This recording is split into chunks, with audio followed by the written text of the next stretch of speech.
Good afternoon, everybody, and welcome to Dead Talk Live. Today we are joined by writer-director of the upcoming film Shepherd, Russell Owen.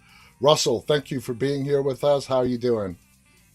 I'm very well, thanks. Thanks for having me on. I saw Shepherd last week. I really, really loved it. We're going to go into a deep dive in a few minutes here. I want to let our audience know that Shepherd is being released Friday, May 6th to theaters, and then it's coming out wide on video on demand Tuesday, May 10th.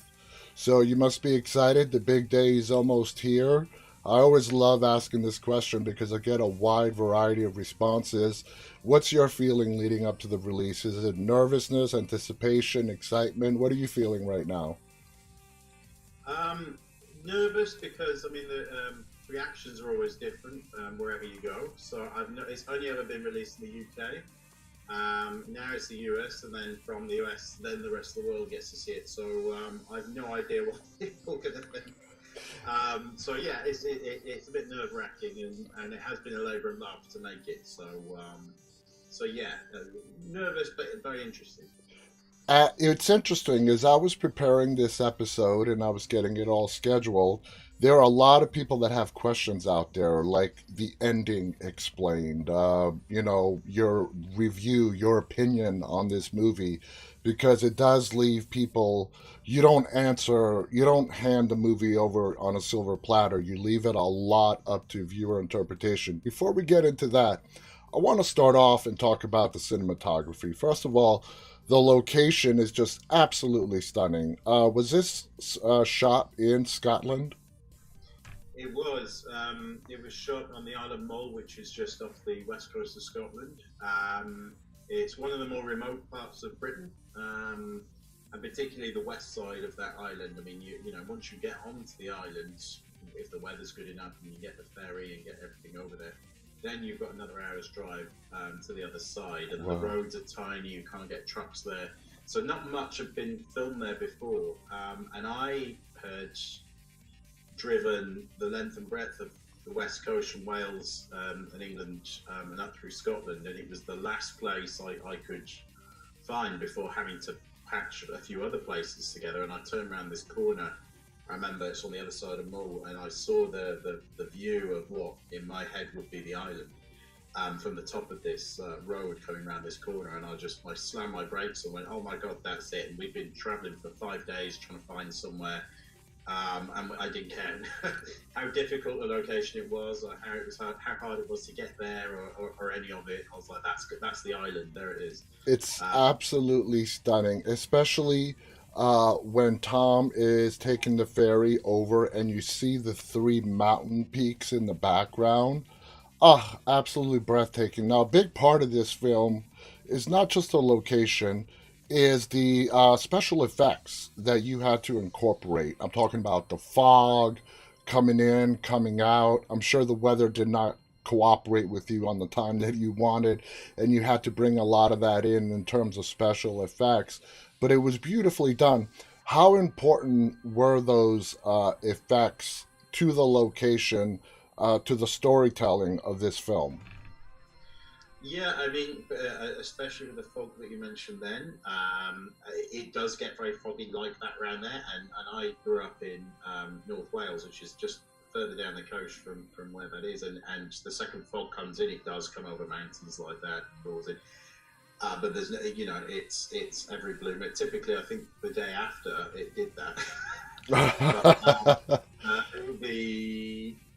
uh, the fog we had in, we knew we were filming for it to go into special effects, because the fog had to move in a certain way, it had to look a little bit unnatural, and it had to reveal certain elements at certain times. So there were some practical effects on the day. There were some machines in the distance upwind, so they were allowing some elements to come in, but most of it was CGI. I gotta ask you this: seeing the effects in this film and how beautifully they were done, whatever your budget was, I assume a big chunk of that budget went into those special effects. Is that an accurate statement? Yeah, I mean, we managed to get a good deal, but they are not cheap. to do when you're doing a film like this and you read it and you go, okay, well this happens, that happens. You can't go cheap on it. You've got to get the best effects you can. And I mean, we were very lucky. We had some very talented guys working on it, but it was a very limited number of shots. And then our grader could also do some onlining. I mean, it wasn't just things like fog. We had to rub out telegraph wires Yeah. and cars and little houses in the distance that people would build on it just to make it feel more remote, and birds, because there's not supposed to be any birds on the island. So we had to rub birds out in the sky. So it was a big challenge, certainly from that point of view. But yeah, we spent a lot of time on the actual CGI effects. Let's talk about that the lighthouse and the shack that Tom stays in.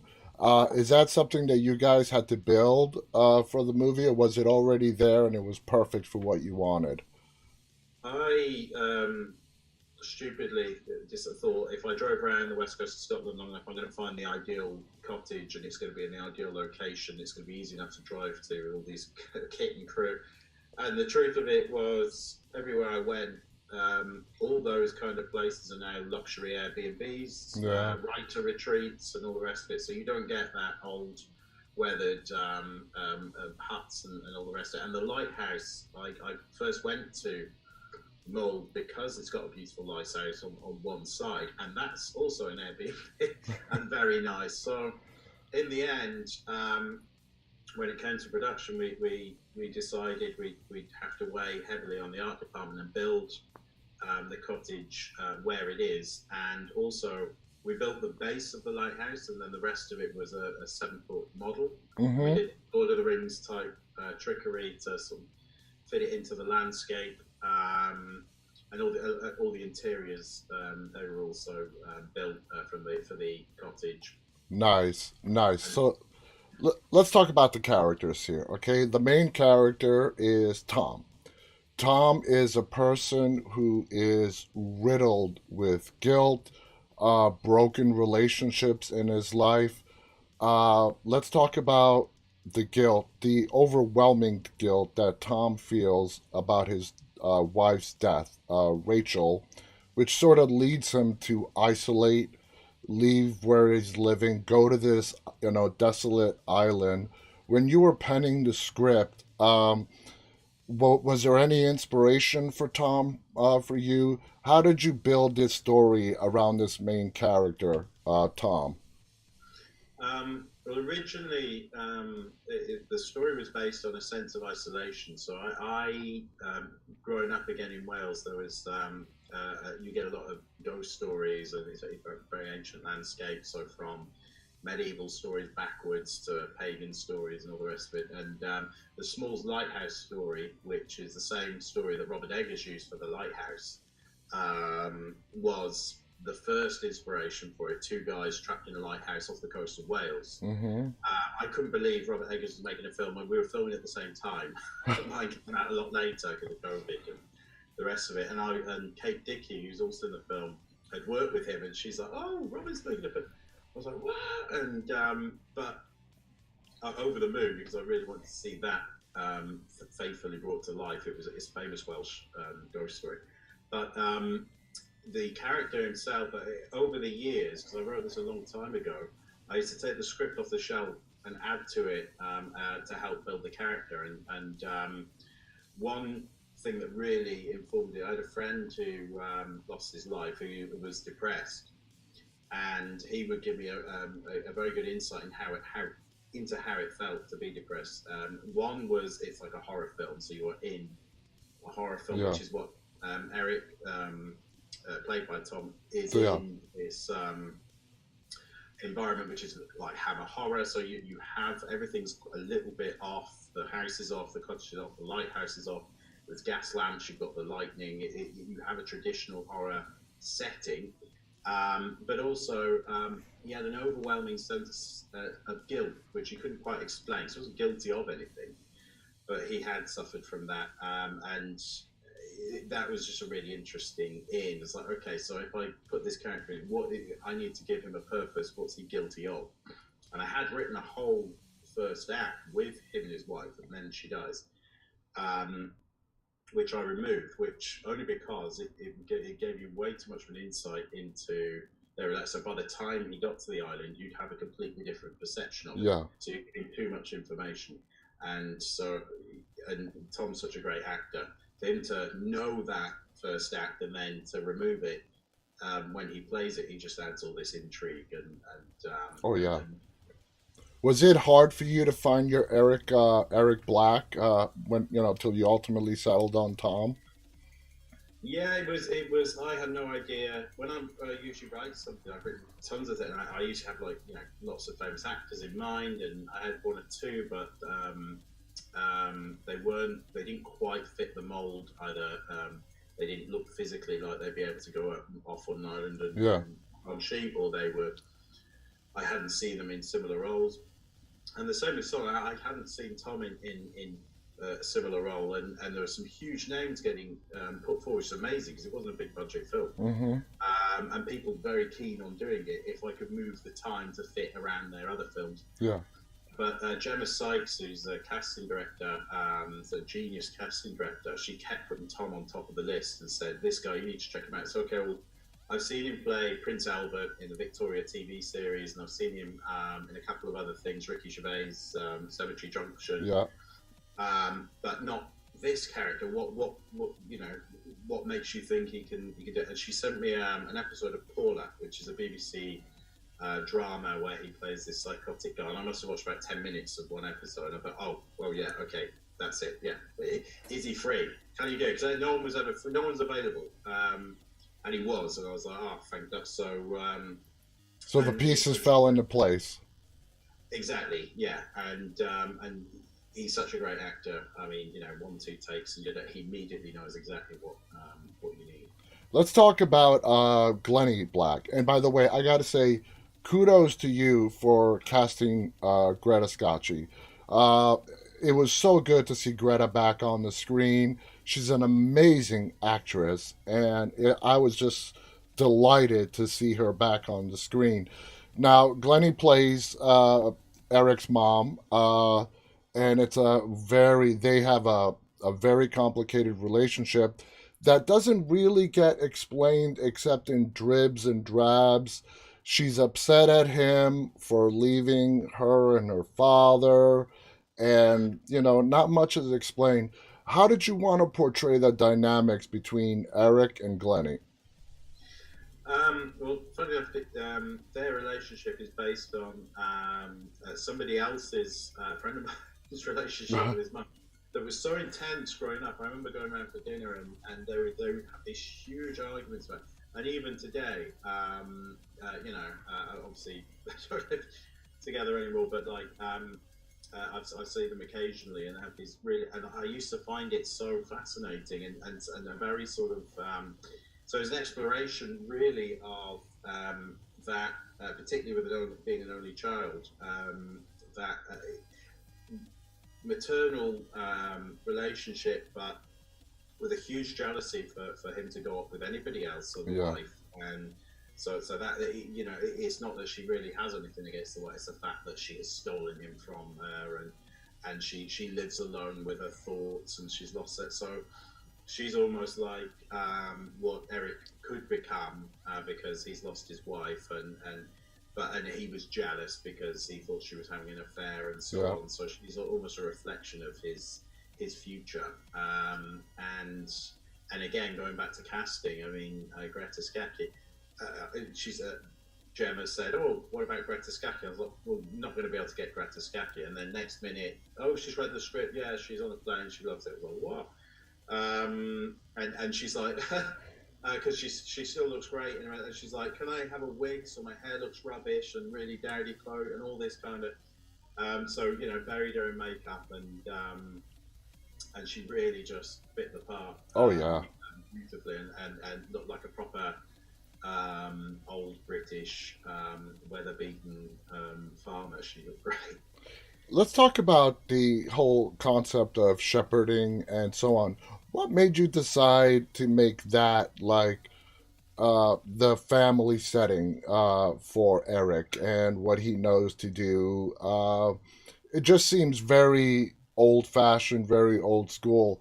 Why was that important? And ultimately became the title of the film, Shepherd. Explain to us why was that so important? Well, there's a lot of jokes in Britain about being Welsh, but we're very famous for farming sheep. And when I took that Smalls Lighthouse story, I wanted to change the job because over here, and it's famous all around the world, but every so often a job will come up on one of these islands to be a shepherd, and there's no one on the island, and it's like the most idyllic, perfect escape, and you get like 10, 20, 100,000 applications from all over the world, America, Japan, and like absolutely crazy amounts for everybody to do this one job. And in my mind, that's a horror film. Because if you're not in the right state of mind and you end up on an island completely alone, and it's one of the most beautiful parts of the world. It's incredible. It's very difficult to explain without being there. What it has a very spiritual essence to it. The west coast of Scotland and the islands in particular.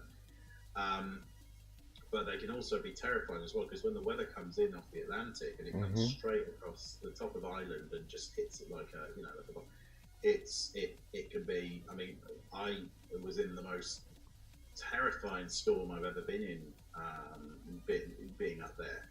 Um, and this is I think it was in February. It doesn't normally have thunder and lightning Yeah. UK and at that time of year, and the lightning was so intense. It was like a tropical storm, but it wasn't just that; it was hitting the ground, and the whole place was shaking, and all the power was down, and the wind was so intense. It was absolutely crazy. But Is I that mean, the storm that you depict in the film on his first night there? yeah, but like not no. I mean, that was obviously all special effects and lightning and wind effects. And it wasn't. If I was filming out in that, I think all the crew would have died. I mean, it was such an intense. And we thought the set was going to blow away. We had the back end of a hurricane with 120-mile-an-hour winds. I mean, it was because it's one of the windiest parts of Europe as well. Yeah. But we're going back to the shepherd. I mean, yeah, I mean, it did start from being Welsh, and that would be the natural job that you would do if you were out isolated somewhere in Wales. There's sheep everywhere. Yeah. Um, but then taking it up to Scotland, isolating it onto an island, and basing it from those jobs you always see, those advertisements you see in the paper with so many applications, and turning that into a horror film. Now, this film depicts trauma and guilt within, a person and what he's dealing with. What separates Shepard from other movies is that you did a great job in giving us a look into Eric's mind and what he is dealing with and the demons, his inner demons that he is fighting.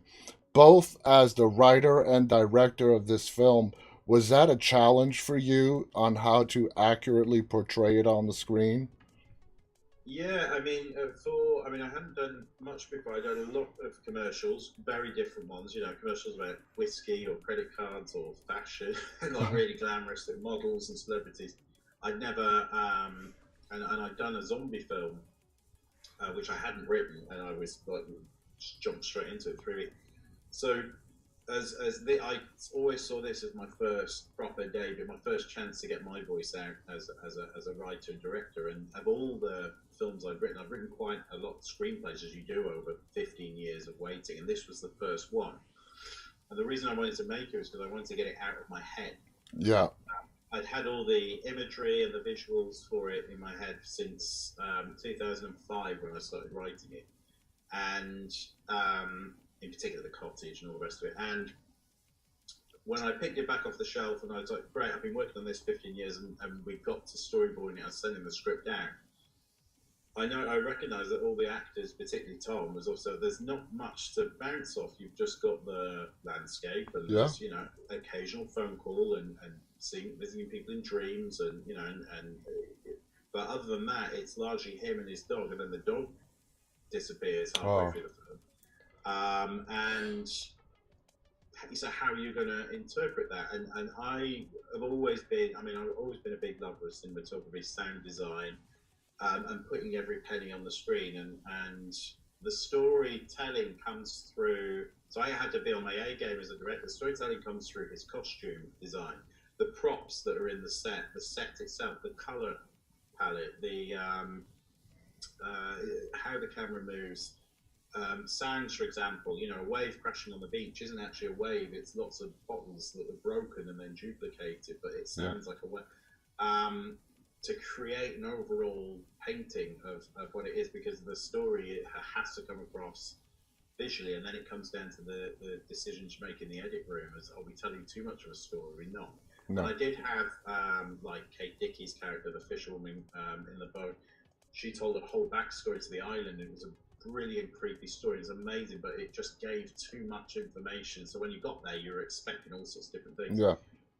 Whereas, as I've got it in the film, she doesn't give much away at all, and you already know there's something wrong about the place, so Hmm. you don't know what to expect. And so as a challenge, it was huge, and it was a huge one for somebody in my position to take, having not directed an absolute ton of stuff.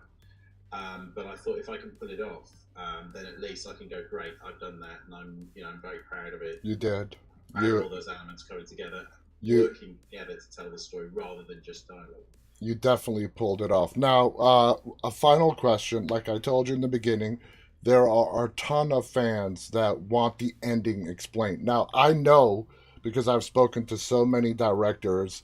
Uh, your answer is probably going to be, "What do you think the ending means?" But explain it because they want to hear it from the filmmaker themselves. The people that have the question, explain the ending to us. Of course, no spoilers giving away, but what would you tell them? Um, well, in a practical sense, I always knew what the ending was going to be in my head. So I knew Eric's situation, and what I wanted the audience to do, obviously, is make their own minds up about it. But we had quite a few different scenarios, and there's only two people that know the actual ending and what actually has happened to Eric and where he actually is, and that's myself and Tom Hughes, who plays Eric. Um, Richard Stoddard, the director of photography, had a different scenario, so he followed that path. My production designer, Chris Richmond, had another completely different scenario. He followed that path. Um, I the mean, I have my own animator, opinion. I have my own opinion as well, you yeah. know? And what I did was I took, okay, is there witchcraft? Is his wife behind this? Is he going mad? Is he dreaming? Is he dead? Is he that? And so everyone had their own scenario, and you pick them out of a hat. And I give Tom Hughes the actual one. So, and we know that they all come together and they would all work through one scenario. But I think if I was to tell anything, if you went back for a second viewing, it's watching Tom's performance and some of the props and some of the storytelling, even in his flat very early on. There are very subtle answers in there Yeah. to the final reality, and that took a lot of playing around. And there are some people who never get it. Maybe someone in 20 years will go, oh, I was like, how subtle can I be without, being? And I watch it, and I'm very proud of myself. But yeah, what I would say is follow his performance and the elements that surround him, and there's all the clues are still there. It's very rare for me, who talks to a lot of people, and filmmakers, actors, to talk to someone whose movie's about to come out, and there's a real good possibility that this film might become a cult classic. History will tell in 10, 20 years, and it's very exciting to talk in the beginning, just before it hits the US, and to get it all out there. Guys, I cannot recommend this movie enough. Horror fans, thriller fans, drama, mystery. This is everything all combined into one picture. Like we said, Shepherd is being released in theaters in the United States May 6th. It's dropping wide on video on demand 4 days later on May 10th. Highly recommend it. You're not going to regret watching this film. It's a beautiful movie, beautiful story, and it's creepy and it's scary. Russell combined all that all into one film. So please check it out. Russell, I want to thank you so much for coming on our show. Do you have any final thoughts you want to share before we go? No, thank you so much for having me. And if you're in New York, I'm doing a Q&A at the Cinema Village, or Village Cinema Village, wherever that might be. I fly out tomorrow. That's this Friday at 6:45 Oh, p.m. that's awesome. I'm from New York, but I'm currently in DC. But if I was up there right now, I would go. I mean, I go back and forth from New York a lot, but man, I would love to go to that Okay. one.